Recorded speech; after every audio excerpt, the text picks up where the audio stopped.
There are only a few days left to join the Business Edit Group Coaching Program before prices increase on January 1st.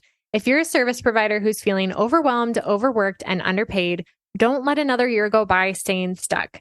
If you want this to be the year that you finally build the business of your dreams, one that lights you up, doubles your revenue, and allows you to work part-time hours, now is the time to join. In this program, you'll follow my signature 5-step method for building a productive and profitable business. You'll get business minimalist strategy, marketing systems, and productivity roadmaps that are simple to understand and easy to implement, plus 12 months of weekly coaching to help you overcome any road bump that comes up along the way. Let this be the year that you finally hit your revenue goals and create a life-first business. Join me inside the Business Edit at www.jadeboyd.co/coaching and get my step-by-step blueprint with everything you need to build your dream business in 2024. Again, the early sign-up pricing ends on December 31st, and the program will officially kick off on January 2nd. So don't wait. If this sounds appealing to you, but you're not sure if it's the right fit, feel free to DM me on Instagram and we can chat. My only goal here is to help you make the right decision for you and your business. And you can find me on Instagram at jadeboyd.co. Now back to the show. An ideal week is really just a template weekly schedule that allows you to see all of your weekly tasks, obligations, responsibilities in one place. And to create your ideal week, you'll give every hour a job to do by breaking your schedule into different time blocks, incorporating both your personal and your work activities. Welcome to the Business Minimalist Podcast, a podcast about redefining productivity for the modern woman in business and finding ways to work smarter, not harder, in business and life. I'm your host, Jade Boyd. I'm an MBA, business strategist, and mentor who helps overwhelmed business owners simplify and scale their service-based businesses with strategy and systems. On this podcast, we'll explore simple ways to earn more while working less. If you're ready to scale your business, bring order to chaos, ditch the busy work, and make space for what really matters, you've come to the right place. Welcome to the Business Minimalist Podcast. Want to find a better way to tackle your to-do list? I created the task batching workbook just for you, the busy business owner trying to stay on top of all the things in your business. This workbook will take you through my step-by-step process for batching my tasks so you can free up time, stress less, and say goodbye to the dozen sticky notes cluttering up your desktop. You can grab the workbook for free using the link in the show notes or visiting www.jadeboyd.co/task batching workbook. That's www.jadeboyd.co/task batching workbook. In just a few short minutes, you can make a plan to batch your tasks and schedule them in your calendar. Get started by heading to the show notes and grabbing your task batching workbook today. Today, we're talking about one of my favorite subjects, how to get time blocking to finally work for you. And I say finally because I know there's a lot of frustration with time blocking, especially for beginners who are just starting out, or women probably like you who have 1,000,001 roles and responsibilities and to-dos filling up their calendars and ruining their plans for their days. However, you need to know that it's totally normal if you're frustrated with time blocking the first time you try it. Finding a time blocking routine that actually works for you is supposed to be an iterative process. You probably will not get it right the first time around, and it might take you a while to find your groove. That's totally normal, and it's okay. In today's episode, I'm going to walk through the process of creating your own unique groove when it comes to time blocking your weekly schedule, and we're going to address some of the common misconceptions and roadblocks that you might be experiencing in your own productivity journey, and I'm going to lay out a simple 5-step process to help you find the perfect time blocking schedule for your business.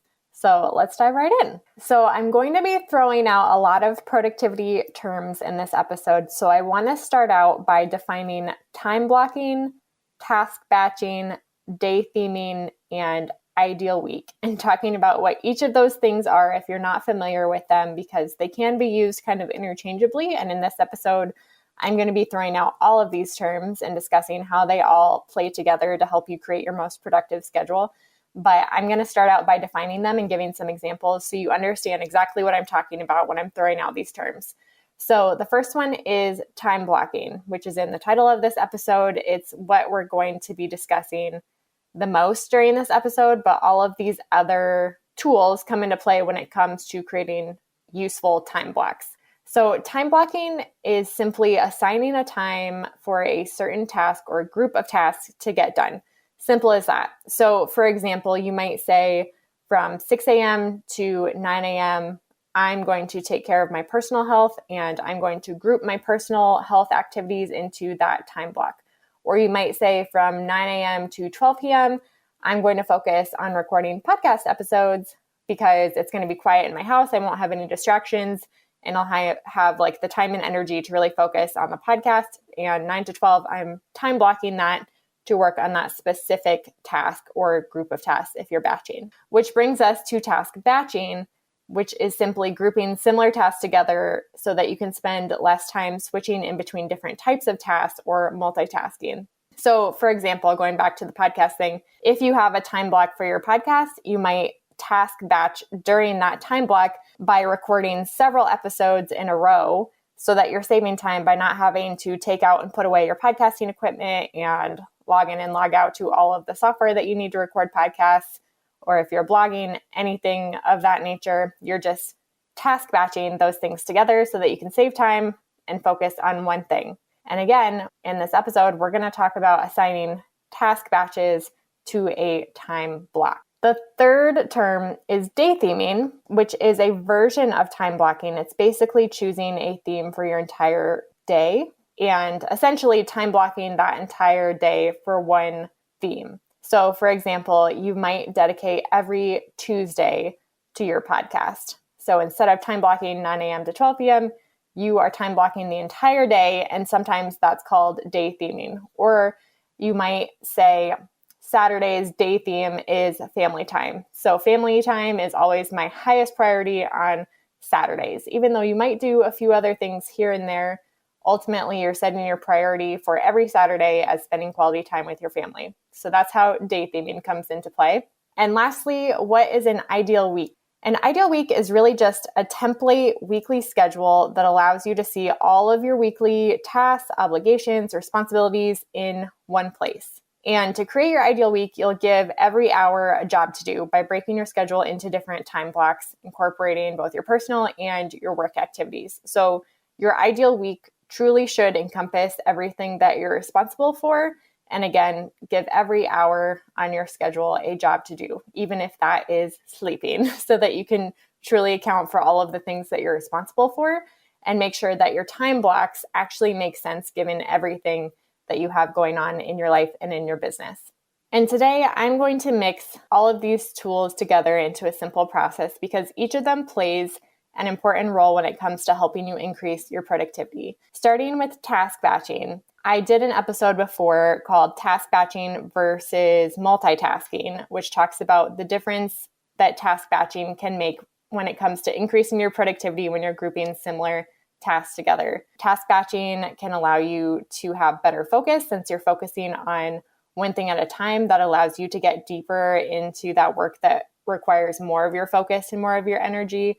It helps you save time and work more efficiently, again, by batching similar things together so that you're not constantly opening and closing browsers, going from one room to the next, leaving your house and then coming back, etc. And it also helps you stress less, knowing that everything in your priorities has a time and place to get done. Now, assigning those task batches to a time block on your calendar also increases your productivity because you're more likely to get things done when you assign them a date and time. Parkinson's law, which we've talked about before on the podcast, states that work kind of expands to the time that you give it. And I'm sure you've experienced this before. I know that I have. Sometimes on the days that I have wide open, no meetings, nothing scheduled, those should be the most productive days, right? Because I have unlimited amount of time and energy to put towards the things that I need to get done. But if I don't have a clear plan for how I'm going to spend my time and what my priorities are on those days, they can be some of the least productive days of the week. And vice versa, when I only have a couple of hours in between meetings to get things done, those can quickly become the most productive hours of my week because having that time set aside to get things done, my work doesn't expand to longer than I need to get it done. I was just going over this outline before I hit record on this episode and realized that today is one of those days where I don't have a lot of meetings. I don't have to leave my house until 3 p.m. and then I'm going to kind of batch my errands that require me to leave my house.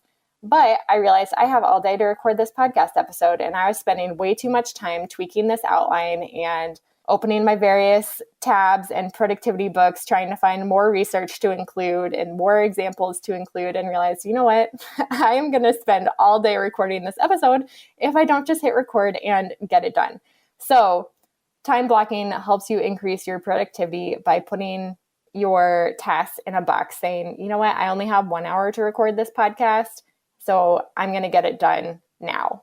Time blocking also helps you be more productive because you're more likely to do things when you reserve that time and prioritize those tasks on your calendar. So for example, if I'm blocking out my time in the morning to work on the podcast, I'm reserving that time on my calendar, and therefore anybody who wants to schedule a meeting with me through any of my schedulers, they will not be able to schedule over the time that I have set aside to work on the podcast. So I'm more likely to get ahead on the podcast if I'm time blocking it on my calendar. And then going back to that family time, Saturdays, the day theme is family. That's the priority. Having time blocks on your calendar also reminds you what you're saying no to when you're saying yes to other things. It helps you put boundaries in place so that you truly are prioritizing what's most important to you. And I feel like I say this every episode, but being productive is not about getting as much done as possible. It's about getting the right things done. And time blocking helps you understand what the right things to get done are on any given day at any given time. So if you're looking to schedule something on a Saturday, looking through your schedule and seeing, you know what, if I say yes to this opportunity, whether that's a speaking event or just a get together with friends, you can clearly see if I say yes to this, which is probably a good thing that you want to do, I'm also saying no to family time. And then it allows you to make that decision. And I'm not saying that you constantly have to stick to your time blocks and do it perfectly, in case actually you will never do that in any given week. Something is going to happen that's going to throw off your quote unquote ideal week. And that's normal. But it does give you the opportunity to make a thoughtful decision about how you're spending your time and energy. And it helps you see patterns because you're constantly being reminded, oh, I'm saying no to family time every Saturday. I've said this 4 Saturdays in a row. And so this week I'm going to say no and make a better decision because I do want to prioritize this. And of course, everybody's priorities are different, but having those time blocks set in place helps remind you what you're saying no to. So with all that being said, I hope that you're convinced that task batching and time blocking are helpful tools in helping you build a more productive schedule, not only for your business, but for your personal life. And now we're going to talk about the simple 5-step system that I use to set up my ideal week, which incorporates all of these things. I also have a free workbook that will walk you through all of these and give you the templates that you need to go through this process and map out your own ideal week with your ideal task batches and time blocks in place. So head to the show notes and make sure you download that to actually work through this activity later. But let's talk through the 5 simple steps that we can use to create a task batching system that actually works for you. So first, you're going to brain dump all of your tasks in one place. In order for these tools to be helpful for you, it truly does need to encompass everything that you're responsible for. Otherwise, anything that you've left out of your schedule, out of your time blocks, is going to inevitably come up and then interrupt the plan that you had in place. And again, I don't expect you to remember every single task that you're responsible at once. That's why it's an iterative process. But you do want to make sure that these tasks that you're brain dumping are as comprehensive as you can possibly make them. So look in different places in your planner or in your task management system or sticky notes that you have sitting around and review all the different things that you've completed on your to-do list in the last month, wherever that might be, and try to get them all in one place. Second, we're going to group those tasks into similar categories. That's where we create our task batches. And I'm going to go deeper into each of these 5 steps in a little bit. But step 2 is to group your tasks into categories. The third step is to create your ideal week where you're going to assign those task batches to a specific time on your calendar, also known as time blocks, right? So you're going to set up your ideal week with all of your time blocks that include your task batches. The fourth step is to actually protect your ideal week. So make sure that you have systems in place that are going to protect the times that you have set aside on your calendar. And then lastly, of course, you're going to review and adjust your system regularly. And we'll talk about a few times and a few routines that might help you to stick with this and make it into a system that's actually going to help you and not be frustrating for you in the end. So on the surface, this seems like a relatively simple process. It's only 5 steps. Again, download the workbook and go through this yourself. But I do want to address a lot of the concerns and a lot of the frustrations, the common ones that I see when it comes to implementing time blocking as an entrepreneur who has a lot of roles and responsibilities and maybe not even a consistent schedule. If you're a creative, you probably have different projects each week. Maybe you're a photographer and you're going on location, different locations, different distances each week, different types of sessions each week. And this process can seem a little bit more frustrating if you do have that type of schedule or that type of business. But I promise you, I've worked with many creatives and we've always been able to come up with an ideal week that's flexible enough to accommodate those things, but also structured enough to help you prioritize time for the things that you really do need to get done and the things that you really want to prioritize, the things that are most important to you week after week. So I'm going to go through some of the common mistakes that I see or the common frustrations that I hear. And we're going to address those one at a time in case this is a similar mistake or frustration that you're experiencing right now. So the first and most common mistake I see is that your task batches aren't comprehensive of everything you have going on. And we just touched on the importance of having it be comprehensive because if it's not, those things that aren't included are still going to pop up and ruin your plan. So in management consulting, there's this thing called I call it MECE. It's MECE consulting framework. It's a management consulting framework, and it stands for mutually exclusive, collectively exhaustive. And that's what you want your task batches to be. Mutually exclusive means that they are separate groups of tasks, but collectively exhaustive means that in your task batches, it's an exhaustive list of everything that you're responsible for.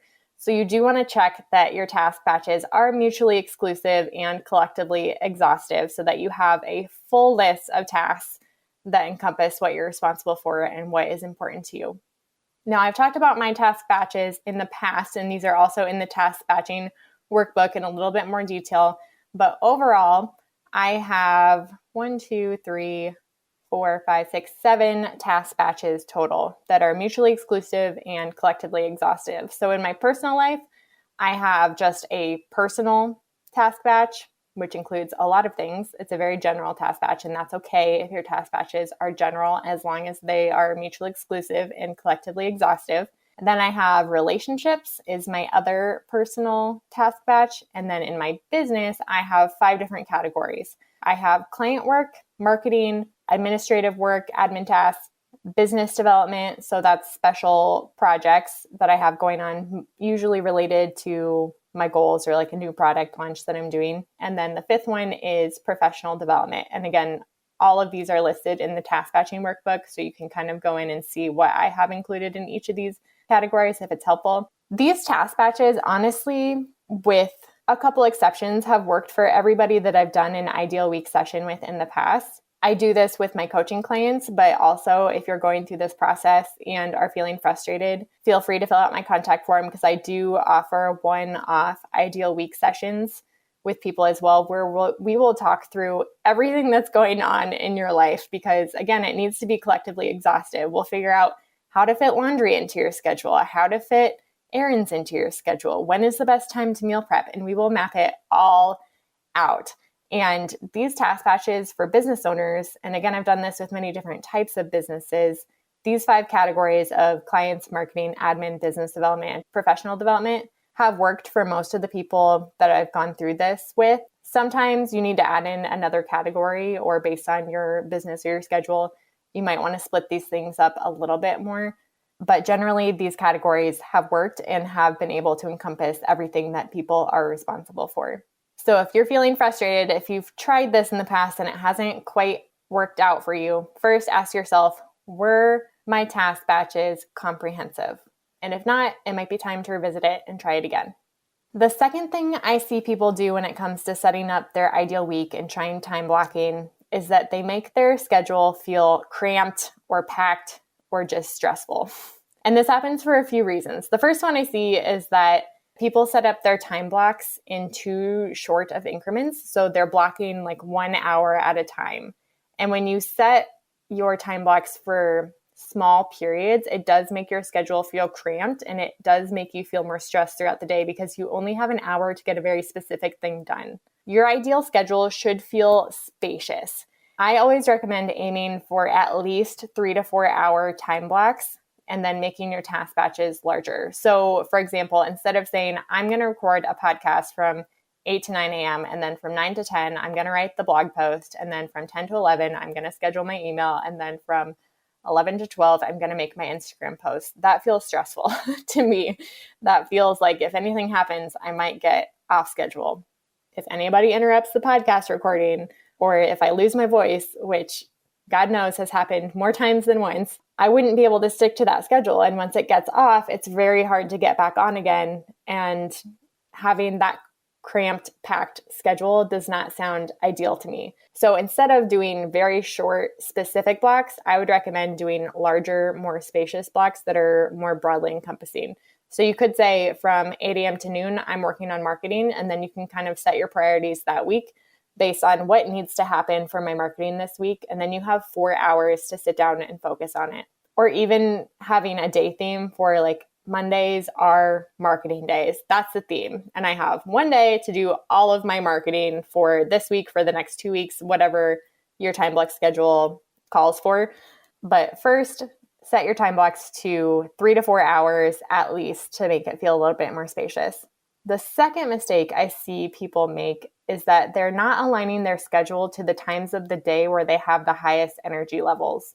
Understanding your energy fluctuations throughout the day can help you set up a week that is actually ideal for the way that you work. So if you're a night owl and you're trying to make yourself show up at 8 a.m. and do a task batch or a time block that requires a lot of energy and focus, you're setting yourself up for failure. Really try to understand your energy throughout the week. If you need to track your energy throughout the day and just write down your energy levels 1 through 10 each hour throughout the week and do that a couple times to really understand when you should be scheduling your time blocks that require the most energy from you and when you should be kind of biffing it and scheduling those admin tasks or email that are very low priority and very low energy, that can help you set up an ideal week that is actually tailored to what you need to succeed in your business.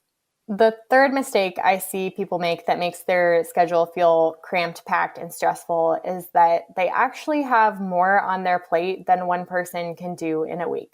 So it's not working for them because they literally have too much to do where there is no way that one single person with a normal rhythm of energy and focus, who is not a perfect robotic human being who's productive every waking hour, there's no way that they can get everything done that's on their to-do list. So if you are looking at your ideal schedule and your task batches and recognizing, wow, in order for this week to go perfectly, I'm going to have some superhuman levels of discipline to get this done, it's not realistic that you expect yourself to show up and do that every single week. So at that point, you can do a few things. First, recognize what could be deleted or projects that you don't necessarily need to handle right now that you can give the permission of incomplete, as Rory Vaden says, and save those projects for later. It just might not be realistic for you to go above and beyond and show up in certain marketing channels or do a certain number of posts in your marketing channels every week. You might need to simply delete some things and scale back on what you're expecting yourself to do on a regular basis. The second thing you can do is look at your task batches and see if there's anything that you can automate, or are there any systems that you can set up to make your tasks take less time on your schedule? Can you implement any systems or automations when it comes to your client workflow, when it comes to your email management, when it comes to your project management? Is there anything that you can do to streamline things and make it take less time so that it's more realistic for your ideal week to be possible? And then the third thing, of course, is delegate. Is there anything that you can get off your plate, something that needs to be done, something that adds value to your life or to your business, but somebody else besides you can do? Is there anything on your plate that you can delegate? And going through that process, I feel like I'm constantly returning to these three things because our to-do lists are constantly growing as new opportunities come up. And I see this in my business and in my personal life. But If you have never succeeded at showing up for your ideal week or even been able to fit everything that you're responsible for into a week, delete, automate, and delegate might be 3 things that you need to think about moving forward. Okay, so the next reason why time blocking may not have worked for you in the past is that, like I mentioned, your schedule is different every single week, and you're not really sure how to handle that when it comes to creating your ideal week and scheduling your time blocks. There's a few different ways that you can handle this. The first way is to kind of flip the script on your time blocks. So, for example, I talked about photographers, and if you're shooting during golden hour, that's different every season of the year and varies quite a bit depending on where in the world that you live. And also, you can't necessarily always say, I am only working on Tuesdays and Thursday nights, for example.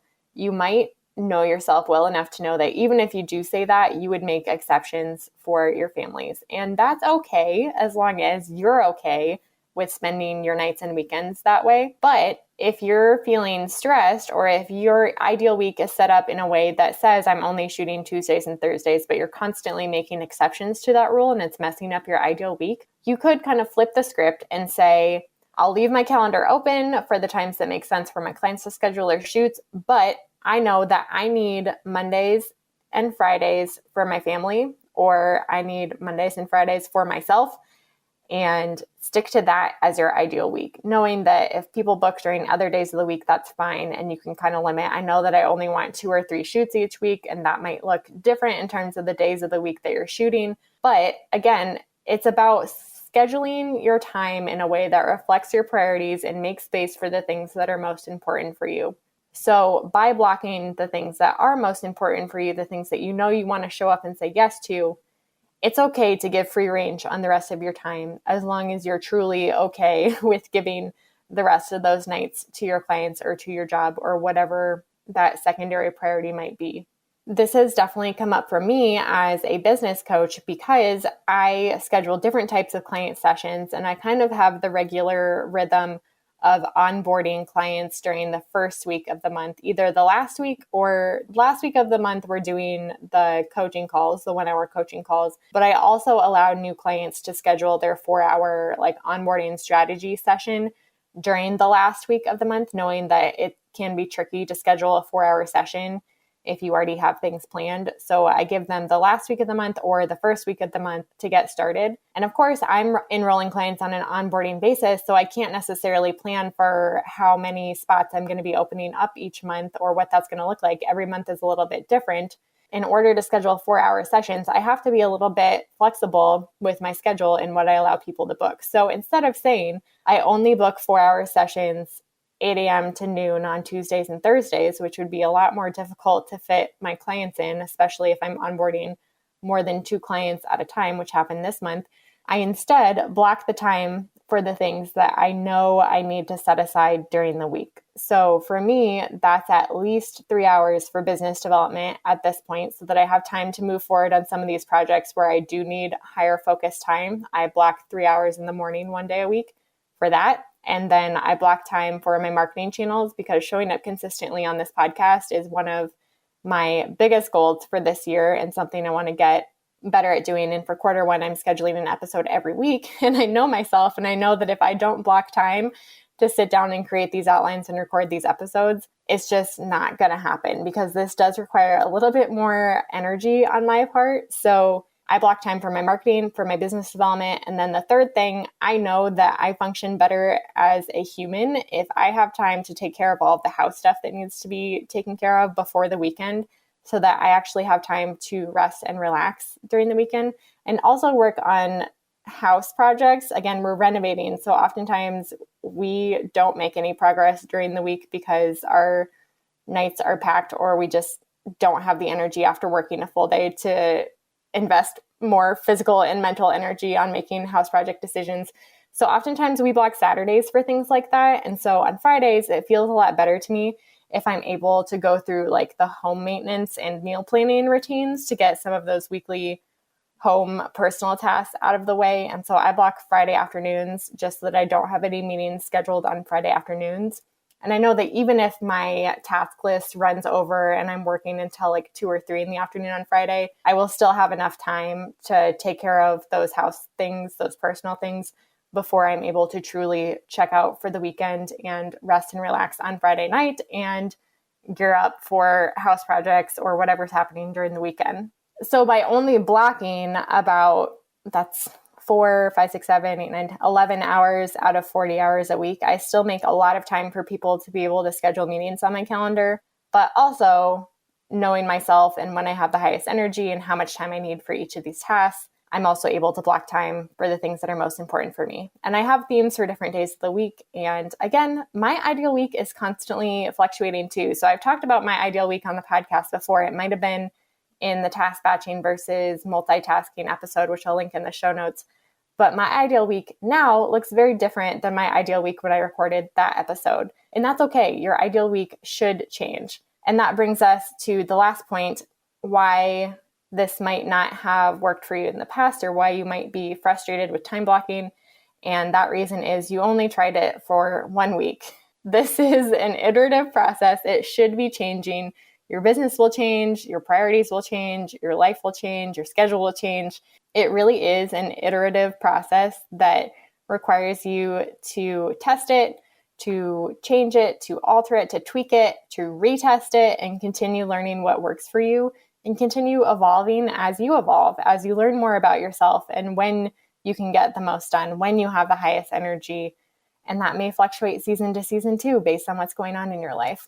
And you absolutely don't have to show up and do your ideal week exactly as you lay it out each week. A tool for you to use, it shouldn't feel like something that's constricting or demanding or something that makes you want to like check out and escape from your business. It should be something that helps you make more progress on the things that matter most to you. And if it doesn't feel like that, that's a sign that something's off, something needs to change. And maybe you need to give yourself a little bit more grace, a little bit more flexibility, and change your mindset around what an ideal schedule can look like and what it can be for you, knowing that you don't have to show up and do it perfectly. As long as it helped you get closer to spending your time the way that you would ideally spend your time on a weekly basis, then it's working. Keep trying it, keep doing it, keep showing up and testing and retesting to see what's going to work for you.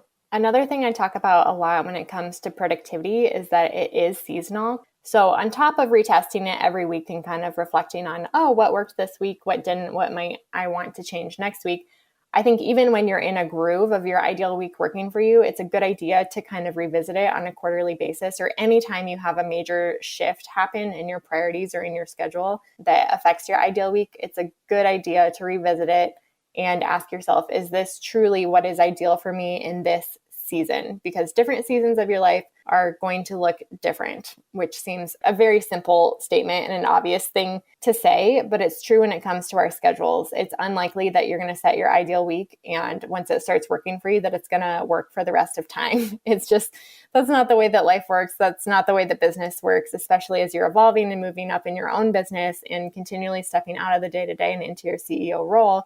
The activities that are most important to make time for are also going to change. So it's a good idea to stop and reflect at least once a quarter and make adjustments based on your new priorities for the season that you're in. The last thing I'll say about making task batching and time blocking work for you, if you want a very minimal way to take one step into the world of ideal weeks, I would suggest starting small by blocking your top 3 tasks for the day. So simply blocking time on your calendar to work on high priority tasks. And it could be tasks in any category of your task batches. Say that your top 3 is finishing a really important client project and shipping something that needs to go out today and posting on Instagram because you know that you're announcing something that's really important. And those truly are your top 3 priorities for that day. Blocking time, even if it's 2 hours on your calendar or 1 hour on your calendar so that you know that you have at least a little bit of focused time where you won't have any distractions, where you'll be able to show up and focus and have time and energy for the things that are most important. That is a very minimalist way to start time blocking.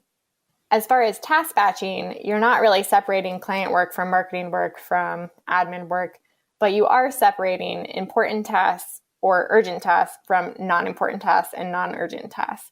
So you are kind of creating two categories for yourself. And a simple way to start is trying to set those time blocks and protect that time for the things that are either urgent or very important on a day-to-day basis. So I hope this episode convinced you that there are some really helpful and simple tools that can help you show up to a more productive life and a more productive business on a weekly basis. And I hope I've inspired you to take the next step, either in trying time blocking for the first time or going back to the drawing board and retrying time blocking and sticking with it until it works for you. Because I truly have seen how transformational this has been in my own life and in the lives of other people. So before you go, make sure you download the task batching workbook. I'm going to link it in the show notes. And if you have any questions, seriously, don't hesitate to reach out to me. I love hearing from you guys. So feel free to reach out on Instagram, or you can email me at hello@jadeboyd.co. And I'm happy to help you test and iterate in any way that I can. Thanks so much for listening today. Thank you so much for listening to this episode of the Business Minimalist Podcast. If you enjoyed today's episode, I'd be so grateful if you'd rate it on iTunes, Spotify, or wherever you're listening today. Your rating and review will help more small business owners discover helpful episodes each week. Don't forget to check out the show notes for the tools and resources mentioned in today's episode, because good ideas don't grow businesses, action does. And if you want more business minimalist tips and resources, head on over to Instagram and follow me at jadeboyd.co. I'd love to hear what you took away from today's episode. I'll see you next time on the Business Minimalist Podcast.